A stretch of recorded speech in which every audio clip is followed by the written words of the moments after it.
Sunday, do you? Hello, yes, it's us again, WFRL, 48 metres, shortwave for 2 hours this morning on the 28th of October, 1990. Good morning. Right, there's only two of us on today. That's myself, Andy Walker, from now until 11. And from 11 until 12 this morning, it's the nasty one, Keith Archer, coming up on the airwaves. All for you this morning on WFRL, wonderful free Radio London.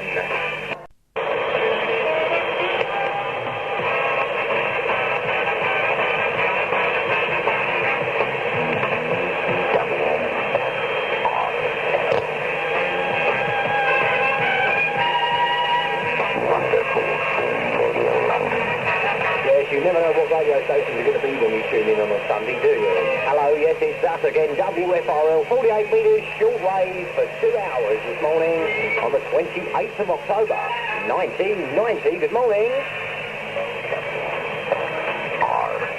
Right, there's only two of us on today. That's myself, Andy Walker, from now until 11. And from 11 until 12 this morning, it's the nasty one, Keith Archer, coming up on the airwaves. All for you this morning on WFRL, wonderful free Radio London. The phone line's open, so give it a ring, 081-291-2196, but you know that already. And the address is WFRL, care of 24 Southend Road, Orpington, Kent, BR6. 9SJ. Let's continue with some music, shall we? First record this morning, Glenn Frey and the Smuggler's Blues. Get it together with Andy Walker.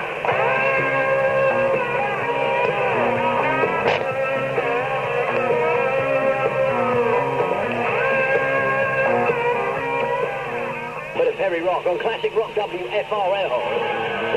This is Joel Bates. The modulation sounds very good, the compression's nice, and the signal strength is of a reasonable quality. But the programs are awful, absolutely awful. They have a total bunch of morons out there who aren't disc jockeys at all, I don't believe. Learned some news during the week that a very famous land-based engineer and a chap who was on board the Mi Amigos in 1975, and I know that's a fact. I understand from certain persons they're supposed to be going out to the Rock to do essential engineering work. Who is that gentleman? I'm not going to tell you Tony Collis at all, but I do believe Mr. Collis will once again venture out and work on the good ship Caroline. Well, if you can call it good, that is. The programs are awful. They're even suffering an identity crisis as far as I'm concerned. I don't think they can work out an AOR station, a top 40 station, or an oldies station. I mean, it just doesn't fit. It really just doesn't fit. And that guy who was on during the week, what was his name? Paul somebody? Crappy. What a wally him. You couldn't hear what he was saying, and he was wowing all the records and wrong speed and everything. I know we play things at wrong speeds now, but it was ridiculous. Come on, Caroline, you've only got a few months of your life left, most probably. Let's get your act together. Let's have some good programming. I mean, you don't want it to go down sounding dingy and nothing. I mean, that's what it sounds. And that's not only my opinion. That's loads of people's opinion. We've got the phone calls to prove it. Mind you, I might as well just talk to the brick wall. I'd probably get more sense out of it. But, who's next? Oh, it's Dave from Rushton, isn't it, Dave? Morning, Dave. Yeah, hi there. This is Dave up in Rushton. Give my regards to, sorry, I meant Ian. The transmission.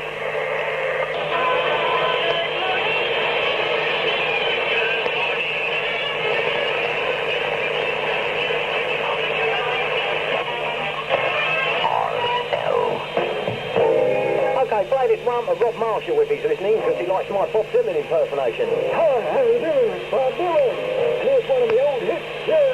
Once upon a time, the best so fine. Keep the book down in your prime. Then you. And a word here perhaps for the station manager, Peter Moore. A person. Sorry? Who's he? I mean, he's a man who has had to try and keep the day-to-day operations going, and has had to work through very difficult circumstances. You know, he's had the frustration of believing that his job is effectively being taken away from him. which has never been the case. Nobody's ever wanted to do that. I mean, if anybody ever wanted to come forward to do that, they had to be mad anyway, quite honestly.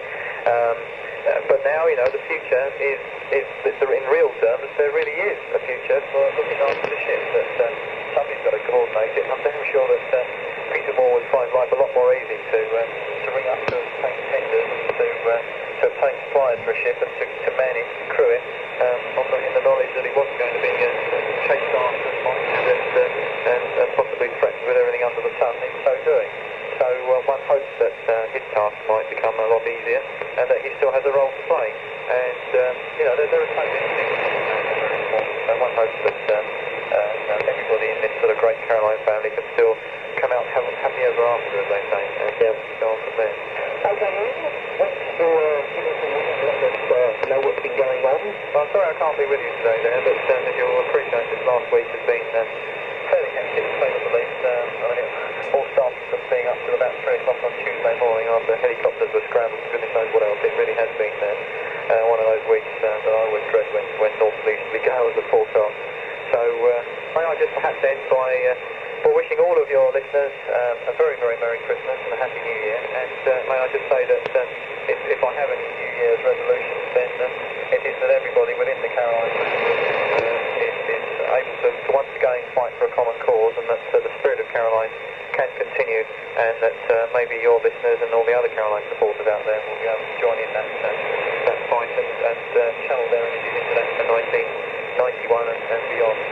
And keep up the good interest, and stations like WFRL obviously are the ones that keep the interest going. So you know, I hope that we'll have the opportunity to bring more news to you on here as well as through the other channels as well. I've got to sort of take a party now. That's how the generators are going down. Is that what it is? Well, we've got a studio full of smoking and we're choking ourselves. Well, we'll just give it a shout and I'll launch a CT helicopter for you. Is that alright? I'm quite good at doing that. Okay, good to meet you.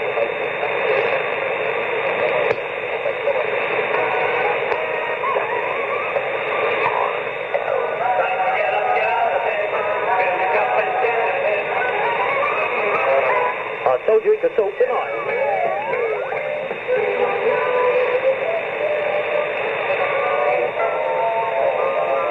I've been down Quicksave and done my shopping for it.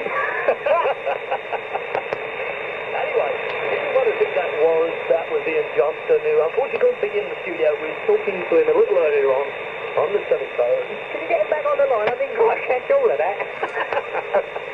Anyway, this is the WNKR broadcasting on 6316. This is good. Well, last time I checked anyway. And of course, we've got to thank all the guys at Western North Kent Radio for the use of their transmitter today. It's our transmitter. Is it our transmitter? Yeah. Oh, all right then. I thought it was the other way round. Anyway, look, if you'd like to give us a call, give us a call now on 04027 21606. Or you can write to us at 24 Southing Road, Orpington, Kent, PR6 9SJ.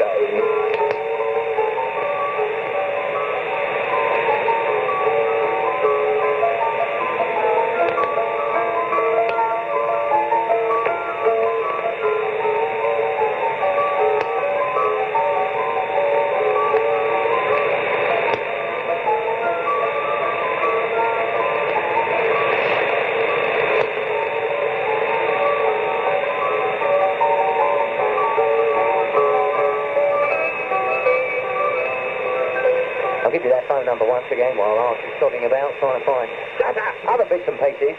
Live calls no answer phone on 04027. That's 04027 21606. You just said, get out of it. You can see what you do. Yeah, I know one thing. Not Christmas, isn't it? We should have I find a Christmas tree. Oh, go on. No. Oh, yeah. Look, it's WFRL Christmas tree. All right, come on, put it in the middle. Anyway, look, if you'd like to write this while he's sorting out his jingle. Yeah, go on. You can write to WFRL 24 Southing Road, Orpington, Kent, PR6 9SJ. Now, come on, put it on.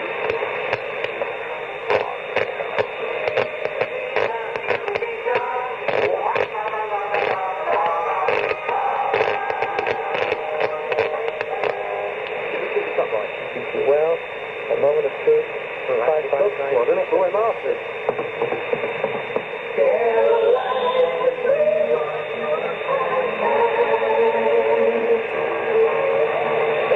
Anyway, this is the WFRL. That is? Yeah, well, very nearly, I suppose. And, well, call it a day. Yeah, call it a day. Where's the team? I don't know. Where is the team? Where's the team? Anyway, for the last hour, you've been listening to WFRL and a certain person called Big Archer. And I'm Andy Whitman. And we will be back on the air regular from the 3rd of February next year. I think we will run some tests beforehand. Not cool, we will. No. Anyway, look, it's getting near Christmas, isn't it? Oh, come there, buddy. I have to go in a minute. Yeah, I know we are. Right, before we go, why wasn't Christ born in America? I don't know. Why wasn't Christ born in America? Because they couldn't find 3 wise men and a virgin. Yeah, I've heard it. That's just about it. We hope we gave you an insight and the news of what needed to be known. Wonderful. You nearly said that right, didn't you? Yeah, I know. Right, anyway, for myself, the Barcelona down the water. Have yourselves a lovely Christmas. Don't get drunk with the no heat wheel. I'm going to Scotland. Going where? Scotland! What are you going there for? God knows. I feel... I'm right nervous. I'm going up to Scotland. You're going up to Scotland. Well, look for less. Right, that's just about it. I'll see you next year, Archer, and happy Christmas and all that. And to the listeners, thanks for your support over the last year. It's been fabulous, and thank you. Yeah, that's likewise. I don't think you can radio all over Christmas, can't you? Of course you can. From all of us, have a nice Christmas. See you in the new year. Bye-bye. Wonderful.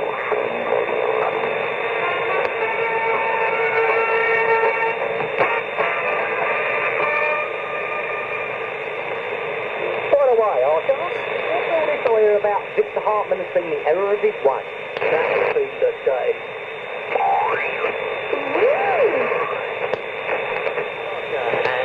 And you're going there, that's right, I'm here as well. And there is a reason for us being here, isn't there, Chris? There certainly is.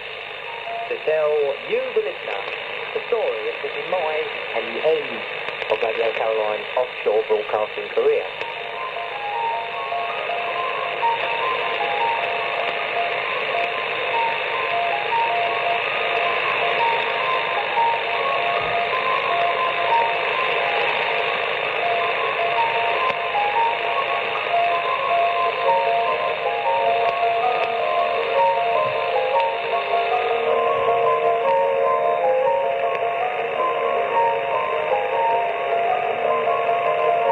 In the next hour and 30 minutes, we're going to be looking at Radio Caroline and the events over the last week. And I think we should start with Christopher England. On Monday the 10th at around 11 o'clock in the evening, the crew of Rico, Chris Adams and Caroline Martin abandoned the ship Ross Revenge, and they were wished to safety by a Sea King helicopter. For the past few weeks, life on board the Ross Revenge had become increasingly more and more difficult as the stock of supplies had slowly dwindled due to successful DTI activities against the organisation and the underfunding that was happening as the reality of the new powers granted by the Broadcasting Act became more and more obvious to the Caroline organisation. Rico, who had been on the ship for nearly 6 continuous months, was in charge, and he watched as the stock slowly got used up. Despite his requests for essential supplies, he received replicated orders of loads and loads of non-essential supplies. Finally, the broadcasting crew slowly evolved into a caretaker crew, struggling to keep the ship just functioning and existing. Meanwhile, pre-prepared scripts from Caroline management, read unquestioningly over the CM info line, indicated that all was cheery and bright. 2 weeks ago, Neil and Alex left the ship to be replaced by Chris Adams. They were immediately threatened that should the truth about the real state of the Ross Revenge be revealed, they would be in serious trouble. The main diesel generators had failed a long while ago, with the huge lorry-type batteries unable to take any charge. With no battery power, they were unable to run the starter motor to get the generator turning again. A small quantity of diesel was delivered, but it was of no use without the starter batteries. Without the main generator, there was no heat and no standard lighting. Even gas canisters delivered to the Ross turned out to be less than a quarter full. For some time, the crew had been confining themselves to the bridge, running a small Honda petrol generator on deck, which produced just enough power to run a single bar fire and a string of light bulbs, some of which were outside to light the ship at night for navigation purposes. When a film crew boarded the ship to take photographs, tried to clean the place up a bit for the cameras. The fact that the camera crew had been allowed on board in the first place met with the fury of the Caroline management, who indicated to the crew that they would now be left to rot for allowing them on board. Further conflicting information was being fed to the ship, indicating that Christopher England from this news service, or John Birch from the Caroline movement, had done some terrible deal with the authorities and would be out to take the ship over. In exchange for a large sum of cash, they had sold all of Caroline's secrets to the DTI. Further members of the Caroline movement central organising team became involved in communicating with the ship on a regular basis, very concerned about the welfare of those on board. Within a few days, instructions reached the ship that these people were also a threat to the security of the operation. Those on board didn't know who to trust, yet it became obvious that something was going very amiss on land. The reality was, of course, that a smear campaign had begun against those who had been asked to take the Caroline UK initiative to apply for a license. With winds in Britain came force 9 gusting gales and northeasterly winds. Waves were constantly breaking over the ship, and the wind blew out some of the panes of glass. A little Honda generator on the deck started swinging itself from one side to the other.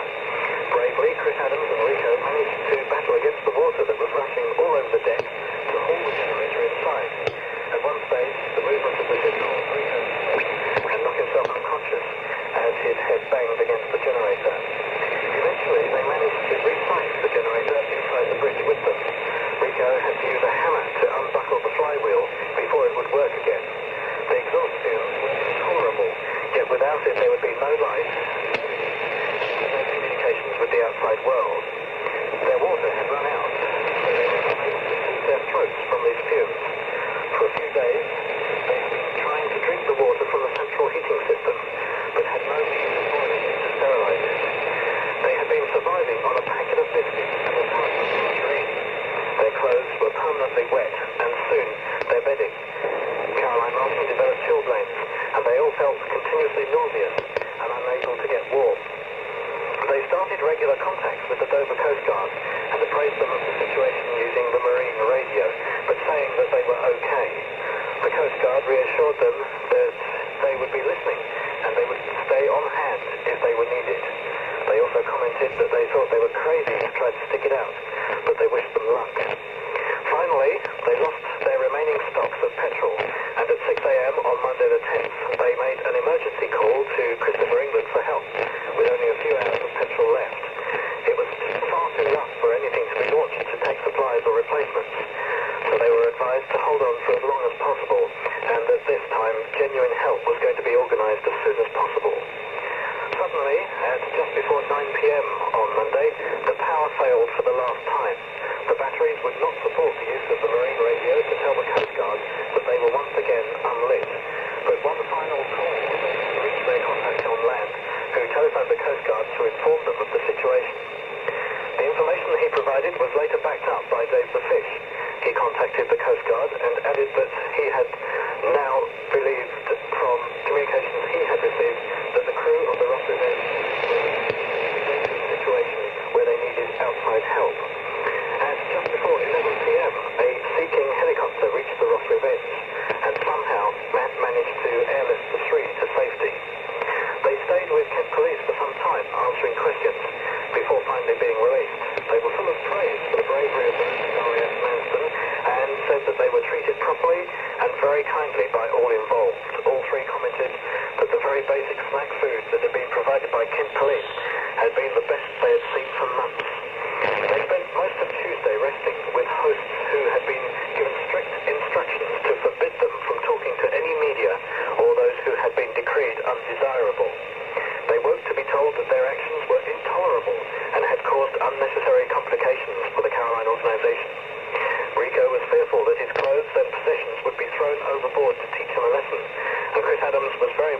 acts of retaliation for deserting the ship. A bland, everything is all right really, script from the Caroline management was then read out on the CM info line, suggesting that a salvage boat was heading towards with a replacement crew who would sort everything out, allowing everything to return to the imaginary happiness again. The script turned its attention to attacking the Dover Coast Guard, who had expressed concern over the unseaworthy condition of the Ross Revenge.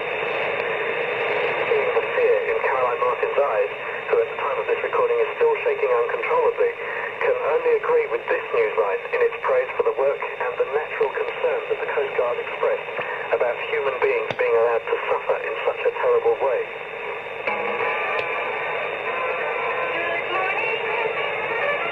Good morning.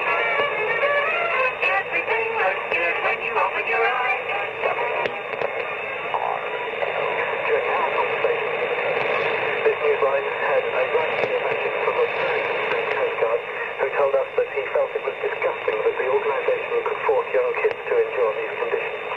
This newsline could only agree with him and silently reflect on happier times in the past and hope for happier times in the future.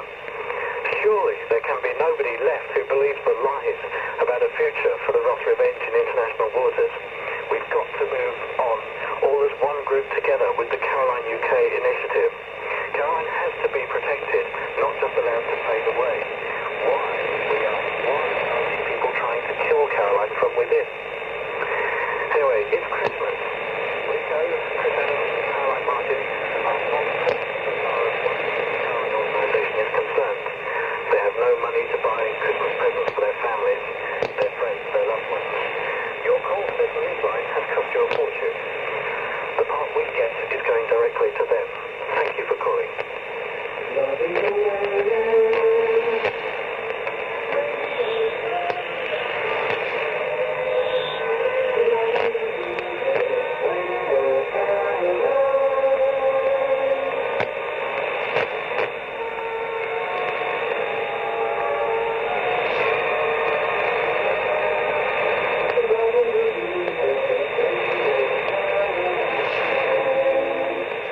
This is Andy Walker and Keith Archer on WFRL with a WFRL special to bring you first exclusive news on the demise, basically, of the offshore broadcasting career of Radio Caroline, which a lot of you may realise has not happened. And we are here to bring you the proof, aren't we? Yes, we certainly are. And we heard from Chris Edwards, newsline, and we go to the Caroline Christmas information line, and this is what's going on. At around 9:30 p.m. on Monday the 10th of December, a Sea King helicopter from RAF Manston in Kent successfully rescued the crew of the MV Ross Revenge. Those rescued were Rico, Martin and Chris Adams. After suffering several days of severe weather without major mishap, the lighting generator on the Ross Revenge was damaged and essential supplies were overboard. With insufficient lighting to start the main generator and communication failing, the crew decided that the only responsible course of action was to call the Dover Coast Guard. After their rescue, the crew were full of praise for the kindness of the air, sea rescue and police authorities. They were briefly interviewed by Kent police, but are now resting and recovering from their ordeal. Subsequently, with the permission of all the relevant authorities, the crew sailed towards the Ross Revenge on Tuesday evening. Although the weather conditions made it extremely unlikely that boarding would be possible, it was thought that an attempt might succeed. In the event, however, although the tender reached the ship and spent 2 hours trying to come alongside, it proved impossible to transfer any crew across. At about 11 p.m. last night, with the crew of the tender not only injured but suffering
update this line straight away.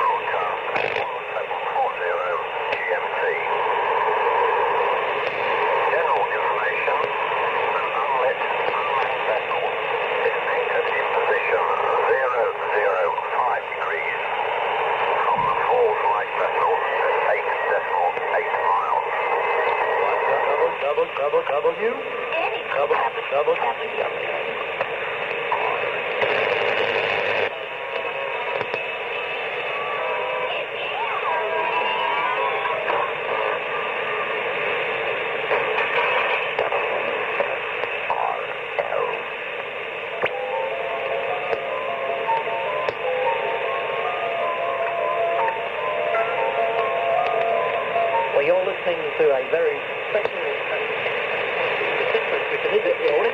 No, it's not a test transmission, it's a very special transmission this morning of WFRL with Keith Archer and Andy Walker on the demise of WNKR. Well, if you're interested in what you've been hearing, perhaps I'd like a copy of this programme.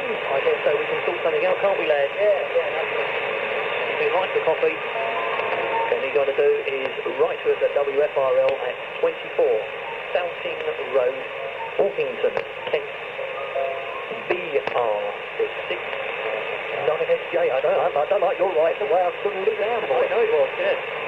And remember, that will be the last time. In fact, it'll be the only last broadcast we'll be doing this year, and it'll be the last time we'll be able to use that mailing address. We'll hopefully have one in Europe for our new schedule, regular broadcast start in February of next year. Yes, and hopefully the parents will have tips on. Yes, boy. And it'll be also the last time that we'll be able to use an English telephone number. Because I don't know if we've had to sort one out abroad, will we? No, we can always use a call box on the fly, can't we? You know what I mean? Would we? Yeah! Well, anyway, if you would like to give us a call this morning about this broadcast, you can. And the number is 04027 21606.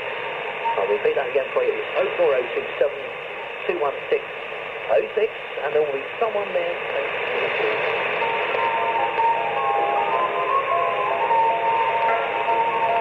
Okay, Archer, what have we got next for it? Well, we have got Mr. Birch, who unfortunately cannot be here because he's having problems with his big end. Oh! Oh, really? Yes. He phoned me up this morning and said, "Here, lad, unfortunately I can't make it to the studio. My big end's fallen off." And I laughed and said, "Well, I told you to leave it alone. It'll fall off one day." And it has. We got him on the phone, have we? Yes, we got him on the phone. I think he's going to be on line 4 very shortly.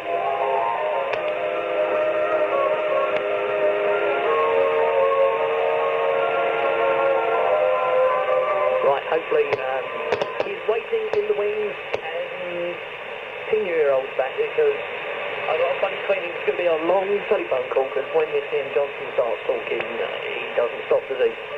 No, he doesn't. Right, he is a waffler actually, and so lad, what's been actually going on? Well, a lot of people have been wondering just what the future holds for Radio Caroline, and I know there have been a lot of rumours in the last, never mind a few weeks, the last few months quite honestly. Many people have asked just what is likely to happen and how things might come about, and I know a lot of people have heard stories about meetings with the enemy in inverted commas and why all these terrible people have sold out to the authorities and have turned both sides. Well, it's about time, quite honestly, that one or two of these bits and pieces actually come out in the open and we get the opportunity to tell what exactly is going on, because I suppose it's been described to me as the sort of situation you get in when a close friend of the family is dying of a sort of terminal disease or whatever, and I guess everybody gets very emotional, very upset, very frustrated or whatever, and it leads to all kinds of problems, and that really is what's been happening to Caroline over the last 6 months or thereabouts. As far as I'm concerned, I think my feelings about it really can be traced back to last Christmas, almost a year ago now.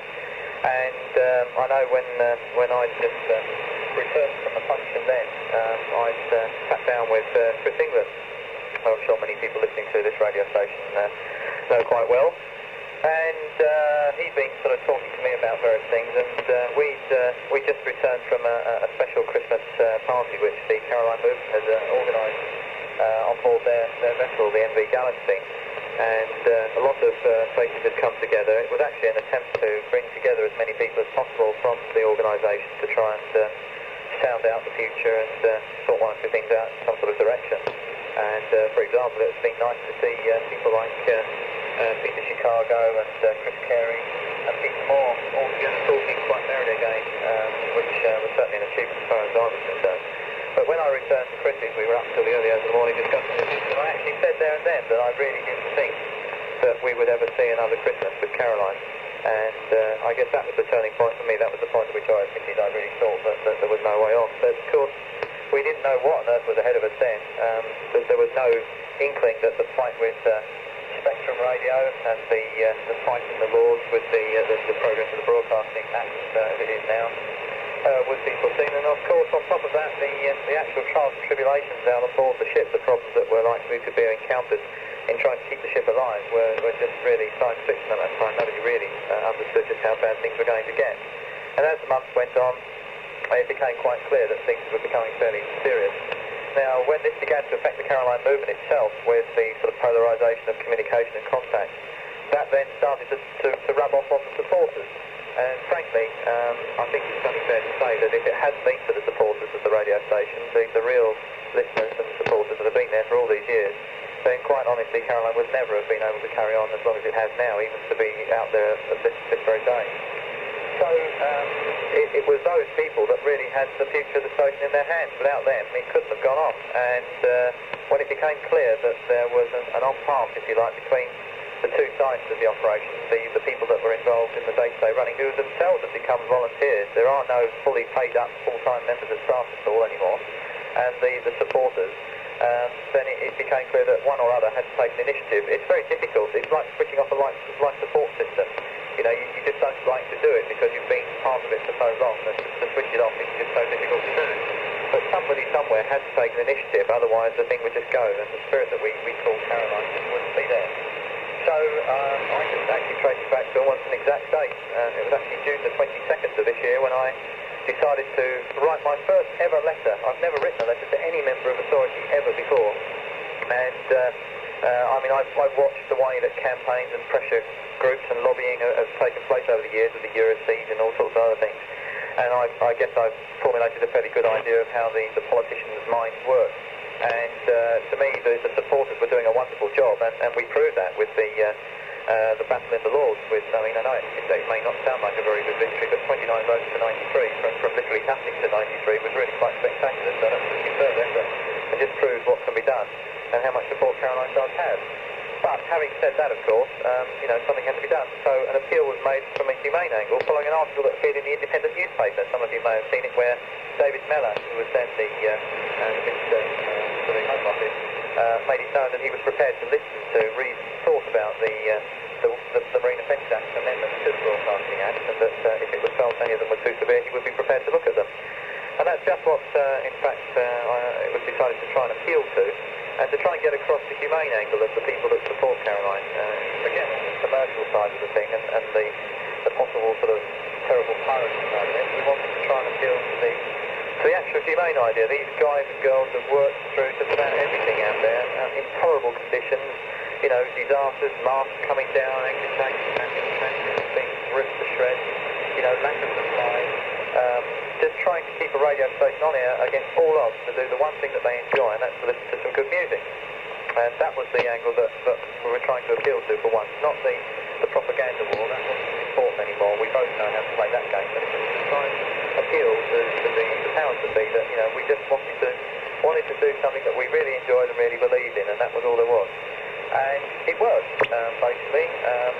David Mellor decided to pass on the communication to his agency, which is now known as the Radio Communications Agency, what we originally knew as the DTI's Radio Interference and Radio Investigation Service. He's now a government agency, also still based at Waterloo Bridge House.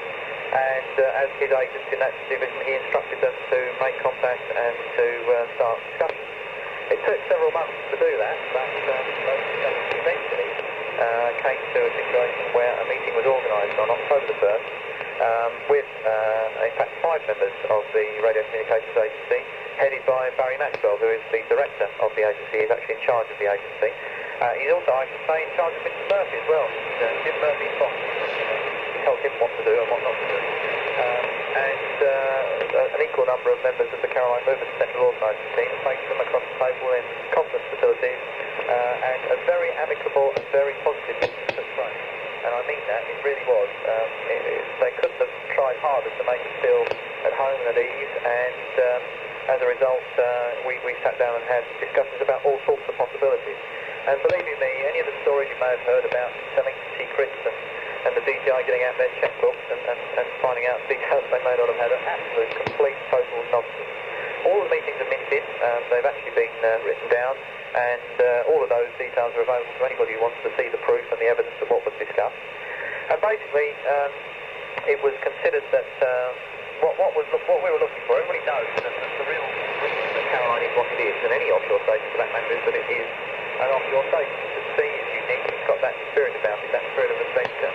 And obviously any future Caroline, would be seen to not be Caroline, unless it had some sort of unique spirit about it, something different, something unusual compared to another radio station.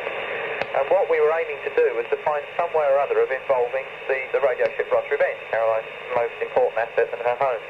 And the idea was to try in some way or other to seek agreement for the Ross Revenge to avoid the fate of other radio ships, so it end up being cut up from scrap or being sold or destroyed in some way or other. We wanted her to be safe.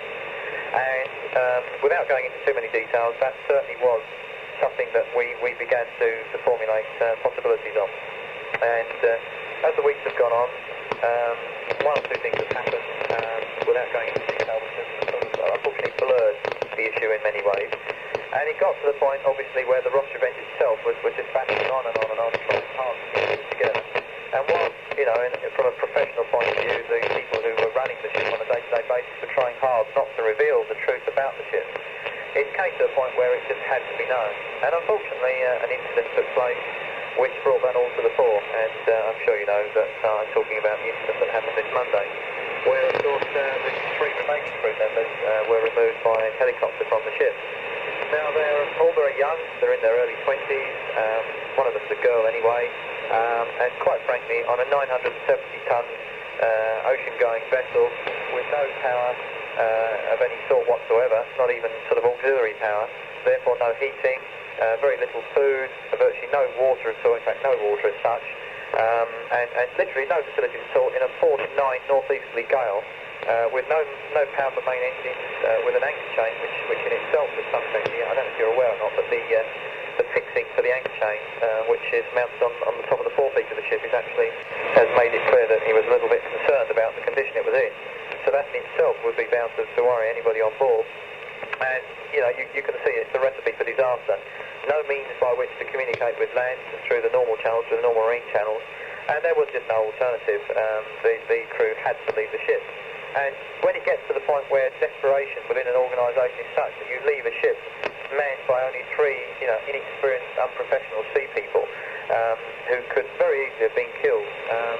And of course, not only that, you're actually causing possible hazard to other seagoing persons. I mean, the vessel unlit in that location could have been, well, in fact, was a very serious hazard to other vessels. And some very searching sort of discussions had to take place as to why the situation was being allowed to get this far. Now, as a consequence of all this, it in fact was necessary over the last few weeks to try somehow or other and get together. And with the 2 sides effectively doing separate things, the organisation behind the ship trying hard to get the thing back on air for whatever reason, and then the other team trying to formulate plans for a future licensed Radio Caroline. It was inevitable that at some stage the 2 had to try and cross paths and get back together and again and try and aim for a common goal. Now that's not been an easy process, still isn't an easy process, but it had to happen, and it is true to say that a certain amount of quite talking has had to go on in order to try hard to do that. The other difficulty has been, and this is really where the support has come in, because as you know, the Caroline movement has been accepting donations from people who wanted to see a legal battle take place, try and get some sort of recompense for the action that took place last August when the ship was raided. And this has been going ahead in very good faith, and as you will know, if you're a member of the Caroline movement, has been following the developments, it's had a good deal of success. It's certainly been a very good publicity event, if nothing else. However, the difficulty was that some weeks ago, various members of the team that were formulating proposals for the licensed operation began to come across information which made it clear that the whole legal basis upon which the fight was being put together was coming apart at the seams. And in offshore radio, and indeed in all forms of free radio, whether it's land-based or offshore, trust is a very important part of the way things work. Without trust within the individuals that are involved, because things have to be operated on a clandestine basis, you just can't go on. You need to be able to trust your fellow operators. And this trust has obviously been eroded. It was quite clear that facts about what was really going on behind the scenes were not being revealed, and after all the money that was being raised by all these fans, it was felt that they certainly had a right to know a little bit more about what was going on than was. And after all, if it has been revealed that certain particular bits were inaccurate, how were the people involved to know that the rest of the information they were provided with was also not inaccurate? So the situation came, as I say, when the two paths had to collide, I suppose is the best way of describing it. And that's really what's been happening in the last 14 days or so. Matters have come to a head now, and the radio ship itself has fallen uncompletely on land this week for a couple of days, and has been considered very seriously. There were the possibilities of salvage attempts on the ship from people who perhaps might be owed money, or just felt that they had some other right to the ship, or that they wanted to take it for any other purpose, or indeed the authorities themselves who might want to finish it off once and for all. In actual fact, it is my belief that latter possibility is not on the cards, and would have been taken up. At least they would have been given a fair chance to report, and indeed that's now happened, so I can report that as I speak to you right now, the ship is manned by 2 engineers who've managed to board her with, I would hasten to add, full permission from the authorities to put her back into a reasonable order, so that she is no longer a navigation hazard and that she's safe. Now, that permission was granted by the authorities on the basis that the ship will not broadcast, and as such, obviously the radio ship Ross Revenge is, it seems, unlikely to broadcast in the immediate future.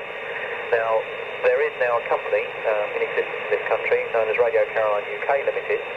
It was formed 2 or 3 months ago because it was necessary after the meetings with the DPI on October the 1st. It became clear that a legal vehicle was needed to make applications. And Radio Caroline UK Limited was the one that was chosen.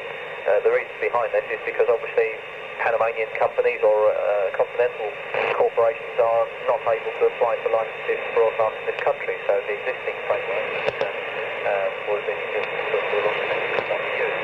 So Radio Caroline UK Limited was put together, and it now is a quite legal operation in this country with British directors and with a London address.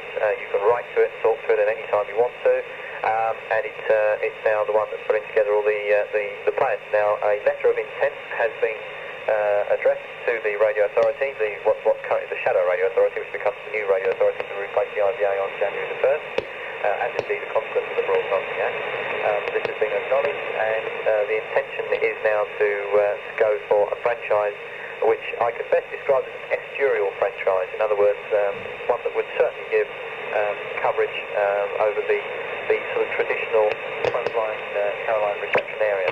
Now, it is in the intention of Radio Caroline UK that this is a building block. Caroline is known as a global radio station, not just a local radio station, obviously, even if that's what it has been over the last few months. And it is the intention to go on to other stages now. I should tell you that, for instance, the idea of satellite broadcasting, which has become extremely exciting in recent months, if not years. Many people who are listening to this program, I'm sure, are satellite enthusiasts now, may listen to, for instance, Sky Radio or Radio Nova, which of course has made a resounding success again once the satellite operation started.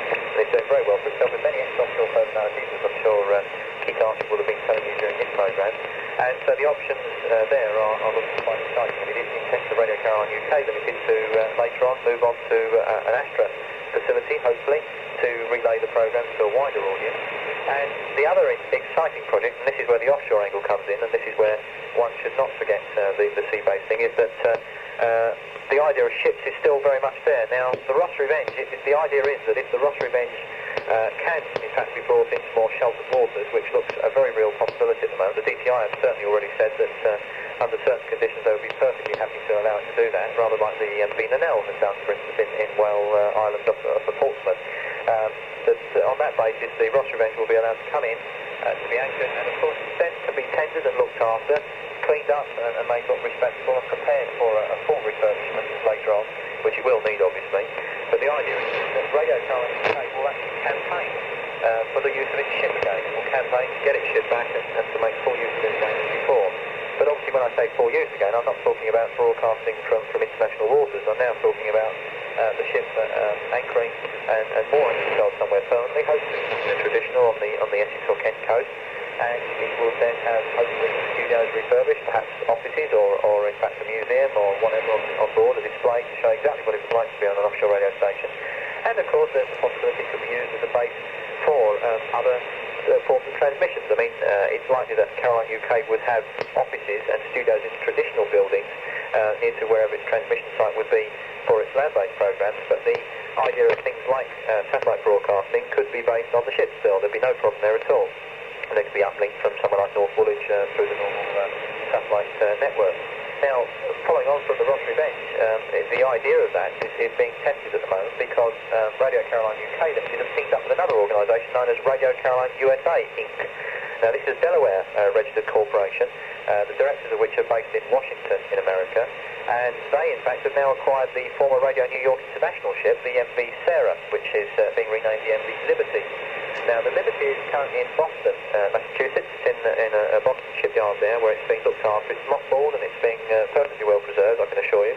And the directors of that company are in consultation with Radio Caroline UK, and the intention is that a project will be put together whereby the Sarah, as it was then, which is now the Liberty, will move off of a point off of the East American coast, very likely to be very near to the Nantucket area, which is in fact the homeland of the Caroline Kennedy family. And yes, you will realise the link there as well, because the idea is to rename it Radio Caroline North America, and with the vessel perhaps even further renamed the MV Caroline, to put programmes together from it, effectively to start off with as a publicity stunt, but not broadcasting from the ship as was the case before, but in fact linking them to a land-based FCC licensed station, which would be prepared to change its name, or at least a certain deal of its name, to Caroline, and that these programmes would be linked from the ship to the studios and transmitted on land.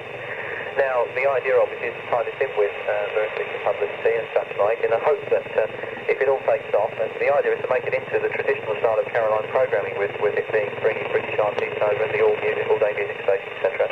And from that point of view, if it works and it takes off and it becomes a commercial enterprise, the MV Caroline, as perhaps it would be then, would then become a commercial operation, again moored somewhere, perhaps converted into a disco or a restaurant or something like that. Could be actually the beginning of a number, maybe even having studios on board, moving around or whatever. So the two are working very closely together, and obviously there is the possibility of shortwave broadcast. As you probably know, Radio New York International, through in fact links with this particular organisation, have now been able to put out their programmes on shortwave, and they're receivable in this country via the transmitters of WCGR, and similar facilities could exist as well for this operation. So, you know, even though many people might think, well, we'll lose Caroline for maybe, 18 months, 2 years while franchises are being applied for over here, that may not necessarily have to be the case, because we could still have Caroline in one form or another through these links. Now, there's one further exciting possibility, and this is where we want to try and see that people's energy can be directed and focused once again after all this sort of confusion and mystere over the last few months as to what's going on behind the scenes. Because there is the possibility, under the Broadcasting Act, the regulations regarding special events licences have in fact been opened up, and there are now quite interesting possibilities here. Now, there are, for instance, opportunities for the station to broadcast for a period of quite a few days in actual fact. It's not just now sort of a 1 or 2 day affair. You can actually broadcast for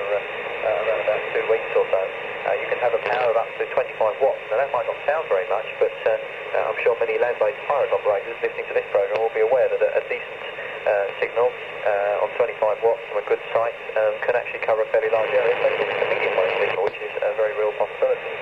Now, what is being considered at the moment very seriously is that if you don't have the rostral events operable in time for Caroline's birthday, that the possibility of actually putting together a special event for Caroline's birthday and Easter of next year, which would be entirely legal.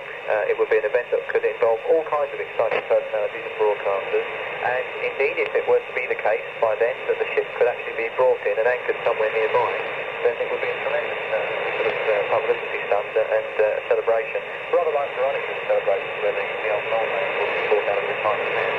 So there are enormous possibilities that could be put together, and of course this can all generate extra publicity and interest in the fight to raise investment for the new Caroline on land, which of course, with respect, has to be a commercial venture. The people involved with it are going to have to be business-minded people who are able to put together a commercial viable proposition. But it's very much in the minds of the directors of Caroline UK that it must lose sight of its support, its special, unique role that the people involved in it have been very dedicated supporters, and that's why it has such a real possibility of succeeding. So that, in a nutshell, then, is the situation for the future.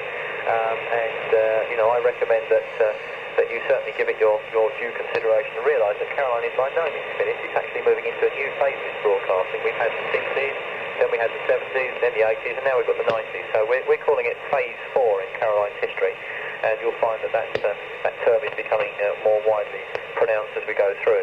So please don't shed a tear for Caroline. She's still around, she hasn't gone, and as long as the roster event survives at sea, you've always got that hope to work for. And believe you me, there is no intention to finish the roster event at sea or to give up at all. She may go silent for a while, but just because she's gone silent doesn't mean to say that there isn't news to come from the ship or from the staff involved in it, and all the plans to go together, and there's plenty for you to do. And if you keep in touch with the various sources of information and news, then that's something that, obviously will keep you informed and fed with whatever you need to know. And obviously we're encouraging comments from people as well, and interest and information, ideas. Apart from anything else, we need money too.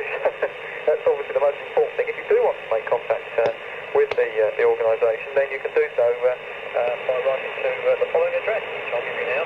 It's Radio Caroline UK Limited, 296 Archway Road, and that's Highgate in London, North 1. Alright, so that's the address to write to if you want more information. I'll just give you that once more time. Actually, I think I just said it wrong. I better give you it again. So it's Radio Caroline UK Limited, 296 Holloway Road, I should have said. I think I said Archway Road. I meant to say Holloway Road, London, North 7 6NJ. Alright? That's the address to write to if you'd like to put your comments forward or at least show your support. And if you'd like to make contact with the operation, then you can do several things. You can either ring up the direct office number, which you'll find on 081 509 0729. I'll repeat that for you. That's 081 509 0729. And you can leave a message there, or you can even send a text number as well if you want to, if you have those sort of facilities. Or if you wanted to just know what's going on the sort of front with what's actually happening there, then you can use the premium service lines, which you will probably have known better before as the AP News line. They are now attached to Caroline UK information services, and you can find out what's new, and you'll always be kept up to date there through those numbers. You probably know them already, but I'll give them to you anyway. 0836 404 575 and 404 505. Alright, so those are the numbers to ring if you want to get more news. And of course the Caroline movement, which as ever continues as the support group, lobbying and rallying round to look at all things to do with offshore radio. We'll continue to tell you about what's happening as well. And it's hoped that the new Caroline will obviously require support and assistance into the way before, and it will be a new phase, because of course it will once again be legal to do it. Caroline Club in the 60s, and there won't be any problems there at all. And that should give everybody the ability to get much stronger and much more professional than everything that's been done. So a really exciting future, quite frankly. There's nothing to be miserable or upset about at all. And rest assured, the roster event itself is safe and free. And certainly for the time being anyway, it's not going anywhere.